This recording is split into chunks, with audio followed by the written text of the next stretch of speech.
شروع کرتا ہوں اللہ کے نام سے جو بڑا مہربان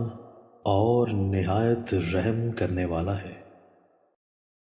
حضرت ابو ہریرہ رضی اللہ تعالیٰ عنہ نبی صلی اللہ علیہ وآلہ وسلم سے بیان کرتے ہیں کہ آپ صلی اللہ علیہ وآلہ وسلم نے فرمایا، اسلام کے سنگ میل اور راستہ کے مینار کی طرح مینار ہوتے ہیں۔